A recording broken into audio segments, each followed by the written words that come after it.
নমস্কার। দর্পণ টিভির পক্ষ থেকে আপনাকে জানাই আমাদের আন্তরিক অভিনন্দন। স্যার, আমার প্রথম প্রশ্ন, আশীষ বন্দ্যোপাধ্যায়ের এই যে ৭৫ বছর বয়সে মৃত্যুর কারণটা কি বলে আপনার মনে হয়? উনি তো মৃত্যুর অপমান উনি সহ্য করতে পারছেন না। ওনার বিরুদ্ধে যে দুর্নীতির অভিযোগ যারা করেছে হুম। সম্পূর্ণ মিথ্যা, এবং উনি কোনোদিন কোনো দুর্নীতির সঙ্গে যুক্ত নয়। আমাদের তারাপীঠের যে কমিটি রয়েছে সেই কমিটি তো চেক সাইনিং অথরিটি উনি ছিলেন না, হবে না। এবং এত বেশি অপমানিত বোধ করেছেন যে বাধ্য হয়েছেন উনি নিজেকে শেষ করে দিতে। আমি সত্যি, যারা ডিম ছুটছেন তারা মনে করছেন যে তাদের গায়ে ডিম ছোড়া যাবে না, তারা এই যে সংস্কৃতির যেন আমদানি করে গেলেন, আগামী দিন হয়তো ভয়ঙ্কর দিন তাদের জন্য অপেক্ষা করে। শুভেন্দুর সে টেনাসিটি আছে, আমি শুভেন্দুকে আগে থেকে অনেক দেখেছি। যখন আমাদের বিধানসভাতে তৃণমূল ওর আচরণ আমার মনে হয় যে ও একটু সময় হয়তো লাগতে পারে, বাট আলটিমেটলি হয়তো নিজের মতো করে পশ্চিমবঙ্গে সাজাবার চেষ্টা করছেন। মমতা ব্যানার্জি ভারতবর্ষে কোনো দ্বিতীয় মহিলা দেখাতে পারবেন না যে এই টেনাসিটি নিয়ে, মমতা ব্যানার্জির মতো টেনাসিটি নিয়ে যারা রাজত্ব চালিয়েছে। আপনি ভারতবর্ষে অনেক ছিলেন, ইন্দিরা নমস্কার। গান্ধীর কথা। দর্পণ টিভির পক্ষ থেকে আপনাকে জানাই আমাদের আন্তরিক অভিনন্দন। স্যার, আমার প্রথম প্রশ্ন, আপনি তৃণমূল সরকারের শেষ স্পিকার ছিলেন। আর উনি একসময় কৃষিমন্ত্রী থাকলেও পরবর্তীকালে উনি হয়েছিলেন ডেপুটি স্পিকার।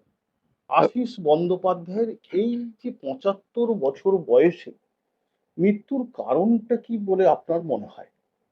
উনি তো মৃত্যুর কারণ লিখেই গেছেন।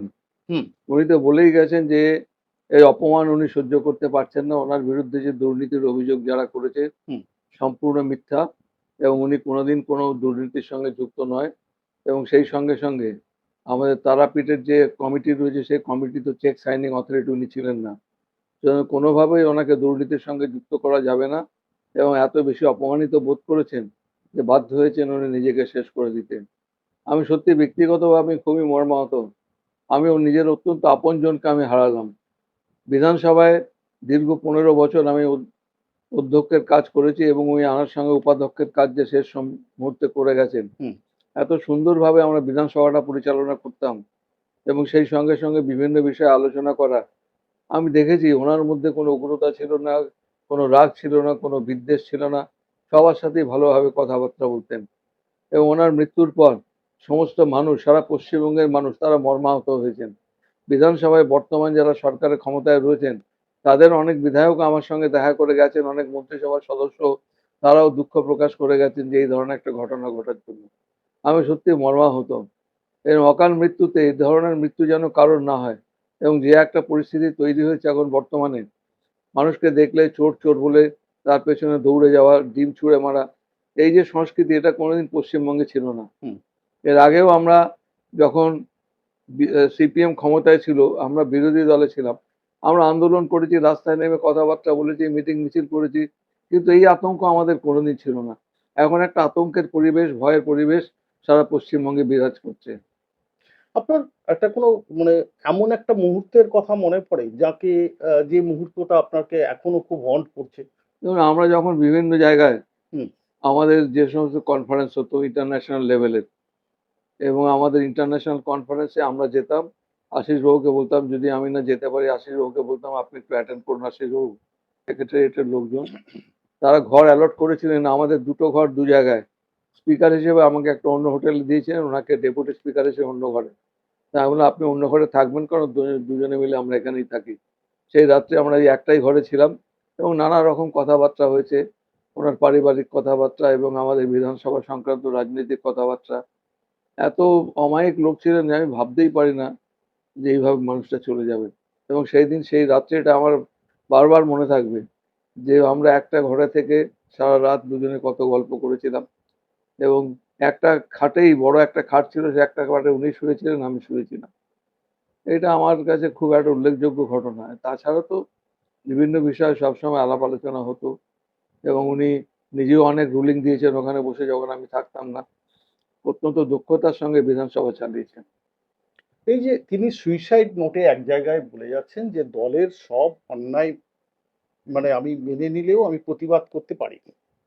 মানে এই যে সুইসাইড নোটে এই শব্দটা আপনার কি মনে হয় না যে এই প্রতিবাদ করতে না পারাটার মতনই তার মানে মানসিকতা বলুন, মানবিকতার দিক দিয়ে বলুন, এটা অন্যায় উনি হয়েছিল? চিরকাল একটা ইন্ট্রোভার্ট ছিলেন। উনি কারোর সম্বন্ধে কোনো কুৎসা করা পছন্দ করতেন না।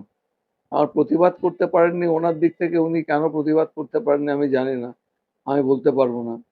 হয়তো সেরকম কোনো পরিস্থিতি তৈরি হয়েছিল যার জন্য হয়তো প্রতিবাদ করতে পারেনি, তবে সেরকম পরিস্থিতি তৈরি হয়েছে বলে আমার মনে হয় না। উনি খুব খোলামেলা মানুষ ছিলেন। ওর যেটা বলার দরকার তুমি বলে দিতেন, খুব হাসি মুখেই বলতেন, কোনোদিন রাগ প্রকাশ করেননি। আপনার কি মনে হয় আরেকটা জায়গায়ও সুইসাইড নোটে তিনি লিখছেন যে আমার রাজনীতিতে আসাটা ভুল হয়েছে? আপনার কি মনে হয় যে এই বয়সে এসে এই কথাটা উল্লেখ করা মানে কি বর্তমান রাজনীতির পঙ্কিল মানে এই আবর্তের মধ্যে নিজেকে আর নিজেকে নিয়োজিত করতে চাইছিলেন না বলেই কি সরে যাওয়া? যেমন একটা বিখ্যাত একটা উক্তি রয়েছে, politics is the last resort of scoundrels. এই স্কাউন্ডেল বলতে যাচ্ছে হচ্ছে আমাদের যারা দুর্বৃত্ত, তাদের লাস্ট রিসোর্ট হচ্ছে পলিটিক্স। হুম, দুর্ভাগ্যবশত আমরাও রাজনীতির সঙ্গে যুক্ত হয়েছি। দীর্ঘদিন আমি রাজনীতির সঙ্গে যুক্ত রয়েছি। আগে কংগ্রেস, আমি পৌরসভার কাউন্সিলরও ছিলাম। হুম, তারপর আমি নির্বাচিত হয়েছি বারুইপুর থেকে। হুম, কিন্তু আমার মনে হয় কি জানেন, মানুষের সঙ্গে মিশে মানুষের কাজ করার যদি কোনো প্রবণতা থাকে, হুম। তাহলে তার রাজনীতিতে আসা উচিত। সুতরাং শুধুমাত্র যারা স্কাউন্ড্রেলস তারাই রাজনীতিতে আসবেন আমি এই নীতিতে বিশ্বাস করি না। এবং ভালো মানুষ, সৎ মানুষ, আমাদের দেশে প্রচুর সৎ মানুষ রয়েছেন যারা রাজনীতি করেছেন। হুম। সততার অভাব নেই। কিন্তু কিছু কিছু যারা রয়েছেন, দুর্বৃত্তায়ন যে ঘটেনি তা তো না, কিন্তু তাদের একপাশে রাখলেও আমি বলবো মানুষের উন্নয়নের জন্য, রাজ্যকে এগিয়ে নিয়ে যাওয়ার জন্য, দেশকে অগ্রগতির পথে নিয়ে যাওয়ার জন্য রাজনীতির ভালো ভালো লোকের রাজনীতিতে আসা উচিত। তা- এই তাই যদি বলেন তাহলে একটা কথা বলি যে আজকের এই পরিস্থিতি আপনি কিছুক্ষণ আগে বলছিলেন যে এই ডিম ছোড়া, অপবাদ দেওয়া, চোর চোর বলে অপবাদ দেওয়া, আহ, এই যে এই ঘটনাগুলো ঘটছে এটা কি ভালো মানুষের আর আসার মতন মানসিকতা থাকবে?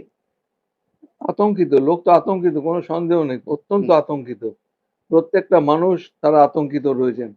যারা ডিম ছুটছেন তারা মনে করছেন যে তাদের গায়ে ডিম ছোড়া যাবে না। তারা এই যে সংস্কৃতির যেন আমদানি করে গেলেন, হুম। আগামী দিন হয়তো ভয়ঙ্কর দিন তাদের জন্য অপেক্ষা করছেন, তাদেরও একটু সংযত হওয়া দরকার। আপনার কি মনে হয় না যে আজকে যারা ডিম ছুটছেন কালকে তাদের ভাগ্যে হয়তো ঢিল ছুড়বে? আমি তো বলছি হতেই পারে, সেটা হতেই পারে, কিন্তু সেটাও বাঞ্ছনীয় হবে না। যারা আজকে ডিম ছুটছেন তাদের আরো একটু নিজেদের চিন্তা ভাবনা করা উচিত। এবং যারা ডিমটা ছুটছেন তাদের কাদের উৎসাহে তারা ডিম ছুটতে পারছেন, এটা আরো একটু বেশি পুলিশকে, বিশেষ করে প্রশাসনকে আরো শক্ত হাতে দমন করা উচিত। 21শে জুলাই তিনি আসছিলেন ঋতব্রত গোষ্ঠী তৃণমূলের অনুষ্ঠানে যোগ দিতে। সেখানে আমরা দেখলাম যে বর্ধমানের শক্তিগড়ে একজন ভদ্রলোক তাকে আটকে নানানভাবে থ্রেট করছে। উনি ঋতব্রতর ওখানে আসছিলেন না মমতা ব্যানার্জি ওখানে আসছিলেন আমি বলতে পারবো না। আচ্ছা, উনি চিরকাল মমতা ব্যানার্জির সঙ্গেই ছিলেন, তাকে অত্যন্ত শ্রদ্ধা করতেন, তার রাজনৈতিক দর্শনে তিনি অত্যন্ত অভিভূত ছিলেন। এবং যারা বলছেন এই কথা ঋতব্রতের ওখানে যোগ দিতে আসছেন, আমার তো মনে হয় না যে ঋতব্রতর ওখানে যোগ দেওয়ার জন্য উনি আসছিলেন। সে কিন্তু দুটোই বড় বড় মিজাজ, এবং আমাদের তৃণমূল কংগ্রেসের যা মানুষ ওখানে গেছিলেন হুম, এবং যেভাবে সমস্ত মানুষ স্বতঃস্ফূর্তভাবে গেছেন, আমি নিজেই অভিভূত হয়ে গেছি, আমি অবাক হয়ে গেছি, হুম, এত মানুষ এই অবস্থার মধ্যে এসেছেন তো আমি নিজেও বুঝতে পারিনি। হুম। সুতরাং উনি, আমার মনে হয় যে ঋতব্রতপন্থীরা বলতে পারবেন, তবে আমার ব্যক্তিগত অভিমত যে উনি মমতা ব্যানার্জির অত্যন্ত কাছের লোক ছিলেন, মমতা ব্যানার্জিকে অনেক রেসপেক্টও করতেন উনি, মমতা ব্যানার্জির সঙ্গে বিভিন্ন বিষয়ে আলোচনা করতেন। হতে পারে মমতা ব্যানার্জি মিটিং এ আসছিলেন, এটা থেকে কোনো বলা যাবে না যে উনি কোন কোন দলের কোন মিটিং এ যোগদান করতে আসছিলেন। না তিনি তো সেদিনকে যে মিটিং এ এসছিলেন এটা তো বাস্তব। তো সেটা কার মিটিং এ যোগ দিয়েছিলেন? আমি বলতে পারবো না, আমার সাথে আমি বলতে, উনি আদৌ কোনো মিটিং এ গেছিলেন কিনা আমি বলতে পারবো না। আচ্ছা, আচ্ছা। বিমলবাবু আপনি আহ, একজন বিদ্বান মানুষ এবং আপনি নিজেই একজন এত সুবিখ্যাত মানুষ। শুধু এইটুকুই বলবো যে আপনি কেন কালীঘাট ছেড়ে ভালো তৃণমূলের দিকে গেলেন না? তৃণমূল তো একটাই, কালীঘাট তৃণমূলই তৃণমূল, তৃণমূলের আসল জায়গা তো কালীঘাট তৃণমূল। ভালো আচ্ছা, তৃণমূল কাকে বলছেন আমি জানি না, কি আচ্ছা, তাদের গুণগত মান আছে আমি জানি না। কে, আমি এই সমস্ত যারা ব্যাখ্যা দিচ্ছেন তারা ভুল ব্যাখ্যা দিচ্ছেন। তৃণমূল বলতে মমতা ব্যানার্জি, মমতা ব্যানার্জিকে বাদ দিয়ে তৃণমূল ভাবাই যায় না। আজকে মমতা ব্যানার্জিকে সামনে রেখে হুম, সবাই আমরা লড়াই করেছি। যারা আজকে 80 জন বিধায়ক এসেছি, 80 জনই মমতা বন্দ্যোপাধ্যায়কে আমরা সামনে রেখে নির্বাচনে লড়াই করেছি। মমতা ব্যানার্জিকে বাদ দিয়ে লড়াই করাটার কথা ভাবাও যায় না। তাহলে পশ্চিমবঙ্গের রাজনীতিতে একটা বড় অঘটন ঘটে যাবে যদি তৃণমূল কংগ্রেসের মমতা বন্দ্যোপাধ্যায়কে বাদ দিয়ে যদি করা যায়। তাহলে এইখানে আমরা অত্যন্ত বেদনা হতো। ওর মতো একজন সজ্জন ভালো ব্যক্তি এবং দুর্নীতির সঙ্গে তো দুর্নীতির থেকে অনেক দূরে তুলিতে রয়েছেন। অনেকবার ওনার সঙ্গে অনেক অনুষ্ঠানে গেছি, অনেক কনফারেন্সে গেছি, ওর সঙ্গে অনেক আলোচনা হতো, কিন্তু কোনোদিন মমতা বন্দ্যোপাধ্যায়ের প্রতি বিদ্বেষমূলক বার্তা সেসব কোনোদিন আমি ওনার কাছে শুনিনি। আপনি এটা এমন একটি জেলার বিধায়ক মানে বারুইপুর পশ্চিমের যে বিধায়ক সেটি হচ্ছে দক্ষিণ 24 পরগনায় অবস্থিত। এই দক্ষিণ 24 পরগনায় এমন একজনকে ঘিরে হাজার হাজার অভিযোগ, মাটি চুরি থেকে মানে যাবতীয় কেলেঙ্কারি। সেই অভিষেক বন্দ্যোপাধ্যায়ের এই যে এত কেলেঙ্কারি, এত দেখুন, এই অভিযোগ, ব্যাপারে আমি কোনো মন্তব্য করব না। কেলেঙ্কারি একটা লোকের নামে একটা অভিযোগ করাই যেতে পারে, অভিযোগ যতক্ষণ না প্রমাণিত হবে এর কোনো সত্যতা নেই। অভিযোগ তো অভিষেক নিজেই তো বলেছে যে এই সমস্ত সত্য নয়, এই সমস্ত অপপ্রচার করা হচ্ছে। তো এটা বিচার ব্যবস্থায় রয়েছে, বিচার ব্যবস্থায় যারা বিচারক রয়েছেন তারা সিদ্ধান্ত নেবেন এটা কতটা সত্যতা রয়েছে। মুখে বলে দিলেই তো হলো না, রাস্তাঘাটে বেরোলে পরে চোর চোর বলে তাড়া করা, ডিম ছুঁড়ে, মানে কি সংস্কৃতি এগুলো? আচ্ছা আচ্ছা, পরিষদীয় দলনেতা হিসেবে বাঁচতে গিয়ে যে সই জালের ঘটনাটা ঘটলো তার পরিপ্রেক্ষিতে আমরা দেখলাম বর্তমান, এটা তো বিচারাধীন ব্যাপার। হ্যাঁ, তার এটা বর্তমান স্পিকার যা সিদ্ধান্ত নিয়েছেন, মানে ঋতব্রতকে বিরোধী নেতা হিসেবে চিহ্নিত করেছেন, এই তাহলে ব্যাপারে যেমন করেছেন। আদালতে ম্যাটারটা পেন্ডিং রয়েছে, আমি এই ব্যাপারে কোনো মন্তব্য করব না। আমি শুধু আপনার কাছ থেকে একটাই প্রশ্ন জানতে চাইবো যে আপনি যদি স্পিকার থাকতেন, ধরুন আজকে আপনি স্পিকার, যা করেছেন অসিত বাবু সেটা কি আপনি মেনে নিতেন? দেখুন, আমি কি করতাম না করতাম আমার ব্যক্তিগত ব্যাপার। আমি এই ব্যাপারে কিছুই বলবো না, কোনো মন্তব্য করব না। যখন একটা স্পিকারের অর্ডারকে সাধারণত কোর্টে চ্যালেঞ্জ করা যায় না আচ্ছা। এবং তাকে সমালোচনাও করা যায় না। হুম। আমি অনেক সময় দেখেছি আমরা আগের স্পিকার হিসেবে অনেকে সমালোচনা করেন, কিন্তু এটা আমাদের অনেক রুলিং রয়েছে যাতে বলেছে স্পিকারের যারা আমরা যদি কোনো সিদ্ধান্ত গ্রহণ করি দ্যাট ক্যানট বি ক্রিটিসাইজড। আর অনেকে বলছেন এই কথা, আমি এই ব্যাপারে কোনো মন্তব্য করবো না। যা হয়েছে আদালতে পেন্ডিং রয়েছে, আদালত সিদ্ধান্ত গ্রহণ করবে। না, তবে আমি একটাই কথা বলবো যে মমতা ব্যানার্জির তৃণমূলই আসল তৃণমূল। যারা নিজেদের তৃণমূলের একটা নামাবলী গায়ে দিয়ে তৃণমূল বলে দাবি করছেন তারা ভবিষ্যতে তাদের ভবিষ্যৎ রাজনীতির ক্ষেত্রে অন্ধকার, এইটুকু বলতে পারি। আপনাকে আবারও বলি যে আপনি বিদ্বান মানুষ, আপনি একজন খুবই বিদগ্ধ মানুষ। নেতাজিকে নিয়ে যেভাবে চলছে, ধরুন আজকে অনন্ত মহারাজ মানে যা পারছেন বলছেন, এদিকে শ্রমিক ভট্টাচার্যও বলছেন, আবার অন্যদিকে আমরা দেখছি রামপুরহাটের একটি রাস্তা রাতারাতি নাম পাল্টে গেল, আবার ওই ওই রামপুরহাটেই আবার দেখলাম যে আবার নেতাজির নামে রাস্তাটা ফিরে এলো। এই ব্যাপারে আপনার দেখুন, কি মনে হয়? নেতাজিকে নিয়ে এত রাজনৈতিক চর্চা করার কোনো অর্থ হয় না। নেতাজির যা হাইট, ওনার যে উচ্চতা, সে উচ্চতা ভারতবর্ষের কোনো নেতা স্বাধীনতা সংগ্রামের সঙ্গে যারা আন্দোলনের সঙ্গে যুক্ত ছিলেন, আমার মনে হয় এ নিয়ে অনেক বিতর্ক হয়েছে। নেতাজি, গান্ধীজি এবং অন্য সমসাময়িক যারা নেতৃত্ব ছিলেন আমাদের স্বাধীনতা আন্দোলনের সময়, কে সহিংস কে অহিংস এ নিয়ে অনেক আলোচনা হয়েছে। তবে নেতাজির কোনো বিকল্প ছিল না, বিকল্প হতেও পারবে না। যারা নেতাজিকে নিয়ে সমালোচনা করছেন ঠিক কাজ করছেন না। এই যে নেতাজিকে নিয়ে এত কথাবার্তা হচ্ছে, এটা কি আপনার মতন একজন মানুষকে কতটা আঘাত করছে বলে মানে আমি জানতে চাইবো। দেখুন, কিছু লোক রয়েছে যারা সমালোচনা করে আনন্দ পায়। এই যে আপনারা মিডিয়ার লোক, তাদের নামটা বড় করে দেখাবেন, এই মিডিয়া হচ্ছে তার জন্য অন্যতম দায়ী। আপনারা এগুলো দেখানো বন্ধ করে দিন, আমাদেরটাও দেখাতে হবে না, দেখবেন ঠিক সঠিকভাবে চলছে। ডিম ছড়ার একটা ঘটনা ঘটলে সারা দিন ডিম ছড়ার ঘটনাটা দেখাবেন কেন? এটা আপনারা বন্ধ করতে পারেন তো। এই আপনারা যে দিচ্ছেন এতেই লোকে অনেক উৎসাহিত হচ্ছে। এই ডিম ছুড়বে, অনেক সময় অনেক সাংবাদিকদের আমরা বলেছি দেখেছি যারা বলছে একটু গন্ডগোল না করলে সংবাদ হবে না, রিট পাটকেল ছুড়ুন তাহলে একটা সংবাদ হবে। এই যে তাদের যে প্ররোচনা দেয়া, এটা একটা প্ররোচনাই আমি বলবো। এই যে প্ররোচনা দেয়া, এটাই কিন্তু অনেক ইনস্টিগেট করছে। আপনারা বন্ধ করে দিন এইগুলো, দেখুন সব বন্ধ হয়ে যাবে। দেখুন আমরা তো বন্ধ করলে হবে না, কেননা যিনি এই কাজটা করছেন তাহলে তাকে কেন অ্যারেস্ট করা হচ্ছে না, বা সেটা প্রশ্ন, তাকে কেন দল থেকে বহিষ্কার করা হচ্ছে না, সে সেটা যে যে দলেরই হোক না কেন। সেটা সে আপনার এর ব্যাপার রয়েছে, এটা প্রশাসনের ব্যাপার, প্রশাসনের নিশ্চয়ই দৃষ্টি দেওয়া উচিত। তবে আমি বলবো যে আপনার আজকে ককরোচ জনতা পার্টি সিজেপি আজকে আন্দোলন করলো, তাহলে ওদেরকে পুলিশ মারলো, তাহলে কি আমরা দেখাবো না? না না, পুলিশ মারলো দেখাবেন না কেন? আপনাদের একটা সীমাবদ্ধতা বুঝতে হবে। ওই আন্দোলনের দৃষ্টিভঙ্গি এবং এই আন্দোলন ডিম ছোড়ার দৃষ্টিভঙ্গি সম্পূর্ণ আলাদা। দুটোকে ইকুয়েট করে দেখা যাবে না। তাদের একটা অন্য দৃষ্টিভঙ্গি নিয়ে তারা করেছেন। এই যে বিশেষ করে আমাদের যে প্রশ্নপত্র ফাঁস হয়ে যাওয়া এবং আমাদের শিক্ষাক্ষেত্রে যে নৈরাজ্য, হুম। ছাত্ররা তো আন্দোলন করতেই পারে। তো এটাতে তো কোনো অন্যায় আমি দেখি না। এটাকে যদি আপনি ডিম ছোড়ার সঙ্গে একত্রিত করেন, এটা ঠিক কাজ করছেন না। আচ্ছা, আচ্ছা।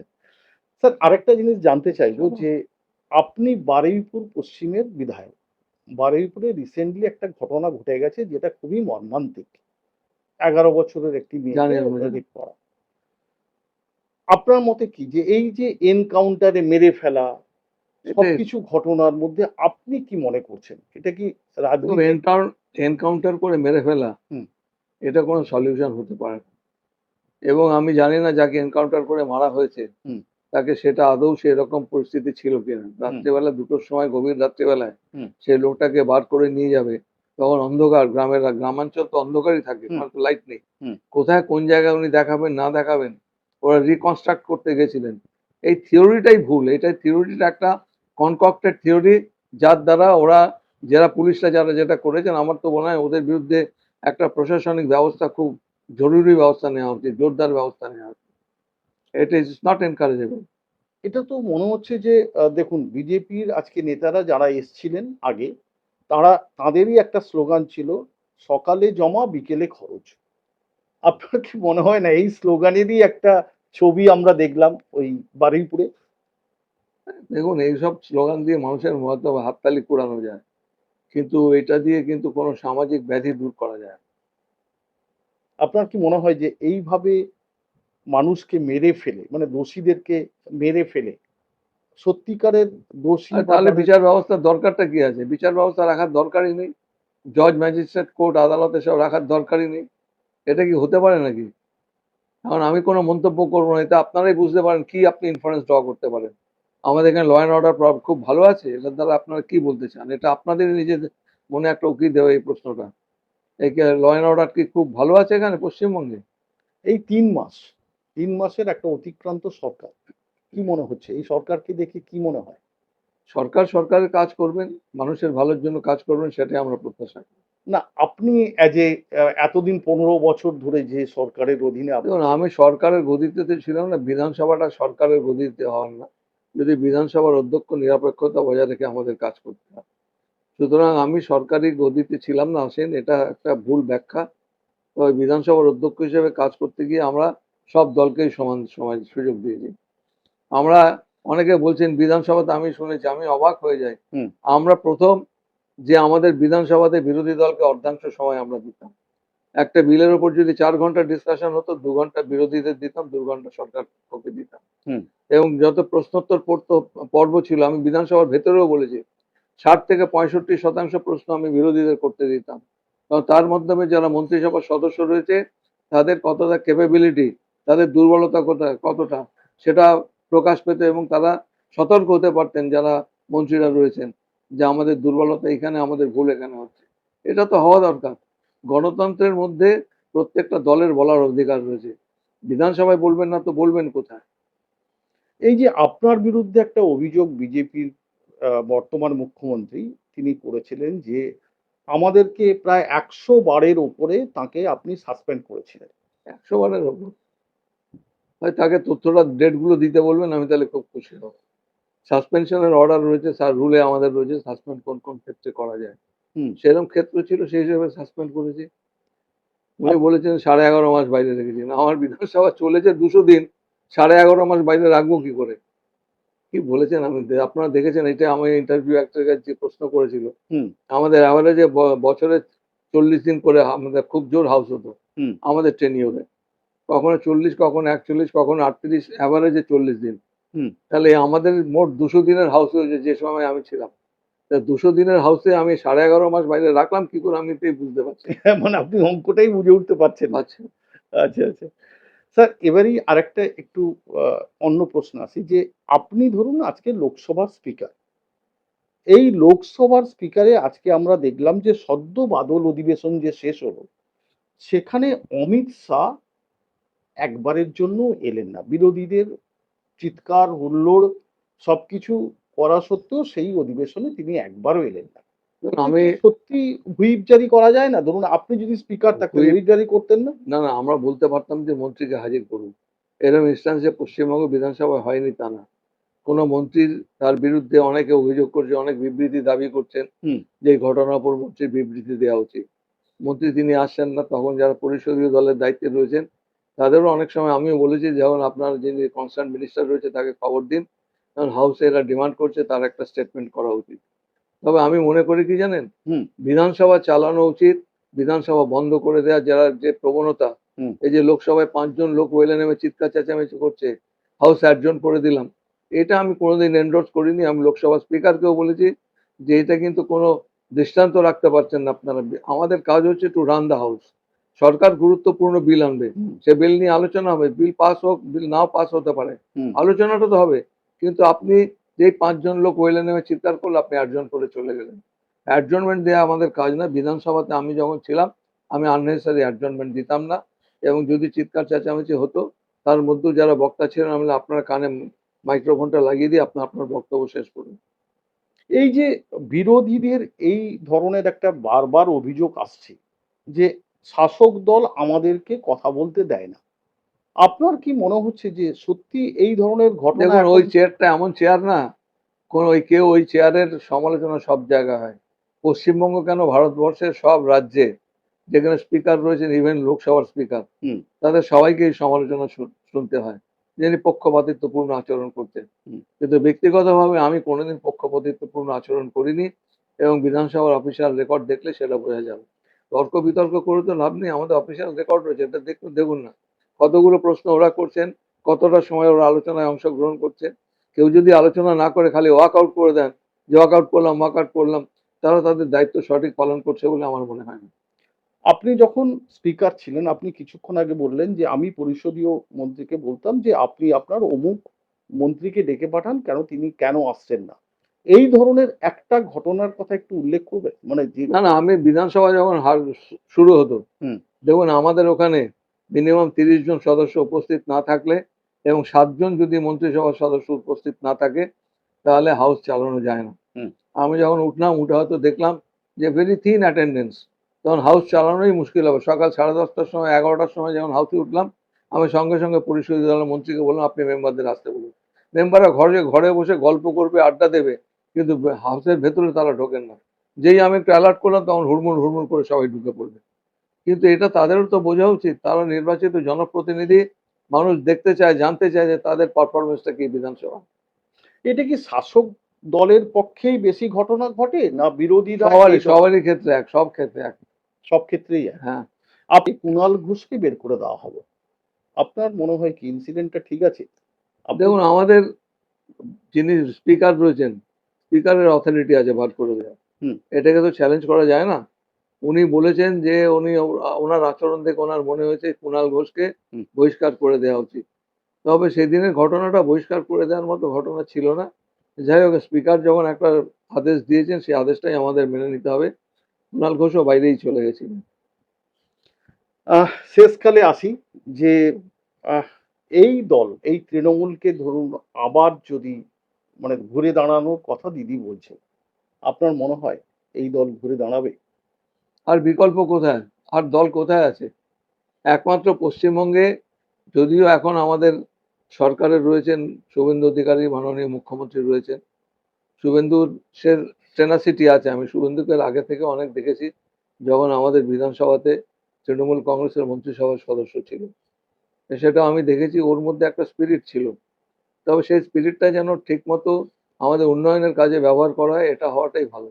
শুধু বাঞ্ছনীয়, শুধুমাত্র বিরোধীর দিকে আঙুল তুলে একে জব্দ করব, ওকে শাসন করব, ওকে দেখিয়ে দেবো, মুখ্যমন্ত্রী মনে হয় এখানে বিধানসভাতে দাঁড়িয়ে এই ধরনের কথা না বলাটাই ভালো। এটা মুখ্যমন্ত্রীর আচরণ, মুখ্যমন্ত্রী সুলভ বিধানসভার ভেতরে হোক, বাইরে উনি বক্তৃতা করে অনেক কিছু বলতে পারেন। তো আপনি এটাই স্পিকার থাকলে কি ওনাকে সতর্ক করতেন? দেখুন, আমি স্পিকার থাকলে পরে কিছু কিছু ক্ষেত্রে আমাদের সতর্ক করার, যে উনি যখন বিরোধী দলে ছিলেন আমি অনেক সতর্ক করিনি তা না। যে বিধানসভার ক্ষেত্রে কারো কারো পলিটিক্যাল এজেন্ডা থাকে, চলো স্পিকার বলছে, আমরা স্পিকার পক্ষপাতিত্ব আচরণ করছে, আমরা ওয়াকআউট করলাম, এই অধিকার তাদের রয়েছে, তারা সেই অধিকার প্রয়োগ করে তারা ওয়াকআউট করতেন। এতে নতুনত্বের কিছু তো নেই, লোকসভাতেও এটা হচ্ছে। অগ্নিমিত্রা পাল আমাদের একটি অনুষ্ঠানে বলেছিলেন যে উনি যখন বক্তৃতা করতে উঠতেন প্রায় নাকি আপনারা তাদের মাইক বন্ধ করে দিতেন। অফিসিয়াল রেকর্ডটা দেখলেই বোঝা যাবে। আচ্ছা। আমি তো বলবো অফিসিয়াল রেকর্ডটা ভালো করে দেখুন। কাউকে 15 মিনিট সময় দেওয়া রয়েছে, তিনি 16 মিনিট 17 মিনিট বলে যাচ্ছেন। আমি তখন বলতাম, সতর্ক করতাম যে আপনার সময় অতিবাহিত হয়েছে, আপনি দয়া করে আপনার বক্তব্য শেষ করুন। কিন্তু আমি কারোর মাইক সুইচ অফ করে দেইনি। তিনি যখন তার সত্ত্বেও তিনি যখন শুনতেন না, তখন আমি নেক্সট স্পিকারের নামটা ঘোষণা করে দিতাম, তখন তার মাইকটা আমাকে বন্ধ করে দিত। এখনো স্পিকার তাই করছেন। তার মানে আপনি যেটা বলতে চাইছেন যে আপনার আমলে সবকিছুই ছিল একদম সঠিক পথে। তাহলে এই বর্তমান এই রাজ্য সরকারের আমলে যা দেখছেন 3 মাসের মধ্যে তা কি আপনার মনে হয় সবকিছু সঠিক এখন পথে চলছে? সবেমাত্র নতুন সরকার এসেছেন, এখন ওদের সময় লাগবে। আমি কাউকে দোষ দেবো না। আমাদের যিনি নতুন এসেছেন, আমাদের মাননীয় অধ্যক্ষ মহাশয়, তিনিও চার্টার্ড অ্যাকাউন্টেন্ট, জ্ঞানী লোক, পণ্ডিত মানুষ। এবং তিনি এসেছেন প্রথমবার যখন আমিও নতুন ওখানে গিয়েছিলাম বিধানসভাতে। প্রথম দিন থেকেই তো আমি সবকিছু শুনিনি, শিখিনি, আমাকে একটু সময় লেগেছে। হুম। কিন্তু সময় সময় সব ঠিকঠাক হয়ে যাবে, অসুবিধার কিছু হবে না। শুভেন্দু অধিকারীকে আপনি আগেও দেখেছেন, এখনো দেখছেন। কিছু পরিবর্তন আপনার চোখে পড়ছে? আমি তো শুভেন্দু অধিকারীকে মন্ত্রী হিসেবে দেখেছি, এবং আমি ওকে দেখেছি যেভাবে যখন মন্ত্রিসভার সদস্য ছিল, হুম। খুব ভালো কাজ করছিল ডিপার্টমেন্টের, এবং ছিল বলে ওকে এত গুরুত্বপূর্ণ দায়িত্বে রাখা হয়েছিল। এইটুকুই বলবো, এবং ভালো কাজ করবে এটা আমার প্রত্যাশা করি। আজ কি মনে হচ্ছে তাকে ছেড়ে দেওয়াটা ভুল হয়েছিল? তৃণমূলের যদি ব্লান্ডার মানে হিমালয়ান ব্লান্ডার যদি বলা হয়, এটা একটা ব্লান্ডার। দেখুন, ও ছেড়ে দিয়েছেন, ও ছেড়ে চলে গেছে, সেটা নিয়ে অনেক বিতর্ক আছে।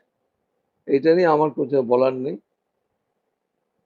ওর যদি মনে হয়েছে যে এখানে কোন রকম একটা বিকল্প কিছু ব্যবস্থা করার দরকার ছিল, সেটা বলতেই পারতো। আমি এ ব্যাপারে কিছু বলবো না। আমার না বলাটাই ঠিক উপযুক্ত। আমি তো অনেকদিন বিধানসভার অধ্যক্ষ ছিলাম। কে কি করতেন, কি কি করা উচিত ছিল তার, আমি এই ব্যাপারে কিছু বলবো না। কিন্তু দিনের শেষে তো আপনি একজন দলেরই সৈনিক। অফকোর্স আমি তৃণমূল কংগ্রেসেরই সৈনিক, কোনো তো সন্দেহ নেই এখানে। সেই তৃণমূলের সৈনিক হিসেবে কি বলবেন? আপনি স্পিকার নন, আপনি আরে, তৃণমূলের সৈনিক। বিরোধীদের রাজনীতি করার মতো তখন ছিলেন শুভেন্দুবাবু বিরোধী দলের নেতা, উনি বিরোধী দলের মতো আচরণ করেছেন, এবং বিধানসভাকে বিরোধী দলের হয়ে উনি তার মতো করে তিনি নেতৃত্ব দিয়েছেন। তা আমি এই ব্যাপারে তো কিছু বলার আমার অপেক্ষা রাখে না। তিনি অনেক ব্যাপারে আপত্তি জানিয়েছিলেন, অনেক কিছু বিধানসভা থেকে বিভিন্ন বিষয় কারণে ওয়াকআউট করেছিলেন। তারা করতেই পারেন। শুভেন্দু অধিকারী সম্পর্কে আর নতুন করে বলার কিছু নেই বলে আপনার মনে হয়?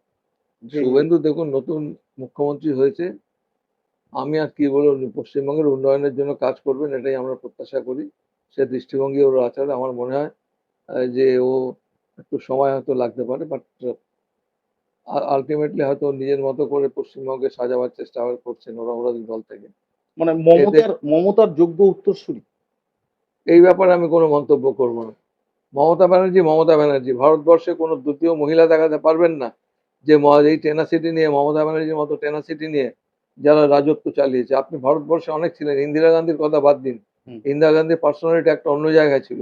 এখন যারা আমাদের সারা ভারতবর্ষের যে সমস্ত রাজ্যগুলো রয়েছে, আপনারা দেখান তো, মহিলা হিসেবে মমতা ব্যানার্জি সারা ভারতবর্ষের মধ্যে তিনি একটা দাগ কেটে গেছেন। এখনো তিনি, ভবিষ্যৎও তার অনেক ভবিষ্যৎ উজ্জ্বল রয়েছে। একটা টার্ম হেরে যাওয়া মানে যে সবকিছু শেষ হয়ে যাবে, এটা ঠিক না। তার মানে এখনো আপনারা আশাবাদী যে আবার আপনারা ঘুরে তা দাঁড়াতে নাহলে পারবেন। তার রাজনীতি করার মানেটা কি? রাজনীতি করার মানে তো তাই। যাই হোক, অসংখ্য ধন্যবাদ বিমলবাবু, আপনি আমাদের সঙ্গে এই সামান্য সময়টুকু হুম, দিতে পেরেছেন। ঠিক আছে। অসংখ্য ধন্যবাদ। দর্পণ টিভির পরিসংখ্যান বলছে আপনারা যারা আমাদের এই অনুষ্ঠান দেখেন তাদের মধ্যে 97% মানুষ কিন্তু সাবস্ক্রাইব করেননি। আমরা তাদের কাছে অনুরোধ করছি আমাদের এই অনুষ্ঠান দেখে যেমন সাবস্ক্রাইব করুন, তেমনি আমাদেরকে উৎসাহিত করবার জন্য আপনাদের মতামতও জানান, যাতে আমরা নতুন নতুন কিছু কন্টেন্ট আপনাদের সামনে তুলে ধরতে পারি, এবং যে কন্টেন্ট দেখে আপনারা যেমন একদিকে আনন্দ পাবেন, অন্যদিকে আবার আপনারা আমাদেরকে সমালোচনার সামনেও দাঁড় করিয়ে দেবেন। আশা করি আমাদের এই মতামত বা আমাদের এই অনুরোধ আপনারা রাখবেন।